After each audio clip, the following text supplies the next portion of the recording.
வணக்கம். நான் வசந்தி. கொஞ்சம் சமையல் கொஞ்சம் தகவலில் இன்னைக்கு நம்ம ரொம்ப சத்தான வாழைத்தண்டில் ஒரு பொரியல் எப்படி செய்கிறதுன்னு பார்க்கலாம். வாழைத்தண்டு மேல் பாகம் இருக்க அந்த தோல்களை எல்லாம் நீக்கிட்டு உள்பகுதியை இந்த மாதிரி ஒரு வட்ட வடிவில் நீங்கள் நறுக்கிக்கணும். இல்லை நீல வாக்கில் கூட நறுக்கிட்டு அது சிறிய சிறிய துண்டங்களாக இந்த மாதிரி சிறிய சிறிய துண்டங்களாக ஆக்கி நல்லா அதை தண்ணியில் கொஞ்சம் நேரம் போட்டு வச்சுருங்க. அது நிறம் மாறிடும் உடனே. இந்த மாதிரி மொத்த ஒரு வாழைத்தண்டு நான் எடுத்திருக்கேன். நான் இப்போ கடாயை வச்சு அதில் கொஞ்சமாக எண்ணெய் ஊற்றலாம். ரொம்ப எண்ணெய் தேவையில்லை. சிறிதளவு எண்ணெய், அரை தேக்கரண்டி எண்ணெய் தான் நம்ம சேர்க்குறோம்.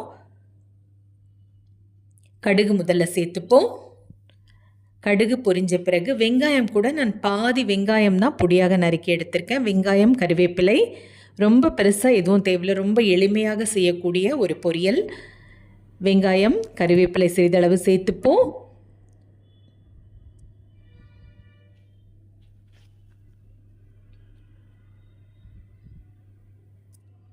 அது சிறிது நேரம் வதங்கின பிறகு நம்ம நறுக்கி வச்ச வாழைத்தண்டுகளை சேர்த்துப்போம். வாழைத்தண்டை நறுக்கிட்டு தண்ணியில் போட்டு வைக்கணும், இல்லைனா நிறம் மாறிடும்.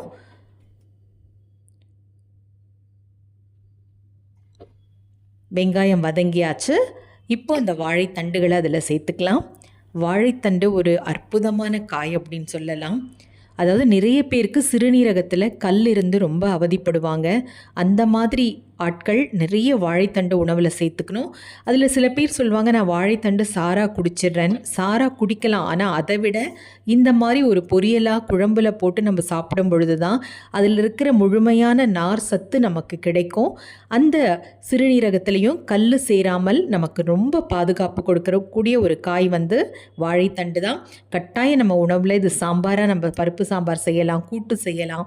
வாழைத்தண்டு இந்த மாதிரி பொரியல் எளிமையாக செஞ்சு நம்ம சாப்பிடலாம். வாரத்தில் ஒரு நாளாவது நம்ம உணவில் வாழைத்தண்டு கட்டாயம் இருக்கணும். அதுவும் முக்கியமாக சிறுநீரகத்தில் கல் வராமல் தடுக்கணும் அப்படின்னா அதற்குரிய ஒரு காய் பார்த்திங்கன்னா கட்டாயமாக வாழைத்தண்டு தான்.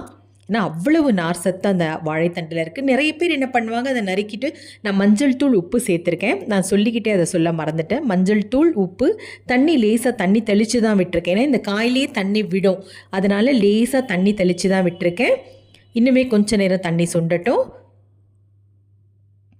நிறைய பேர் பருப்பு பார்த்திங்கன்னா துவரம் பருப்பு 3/4 பாகம் வேக வச்சு எடுத்திருக்கேன். அந்த தண்ணி எடுத்து அது ரசத்துக்கு உபயோகம் பண்ணிக்கலாம். மிச்ச பருப்பை நம்ம இதில் சேர்த்துட்டோம். தேங்காய் பூ சேர்த்துக்கிறோம்.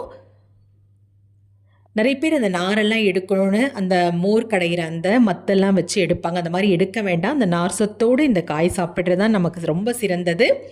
தேங்காய் பூ நம்ம சேர்த்தாச்சு.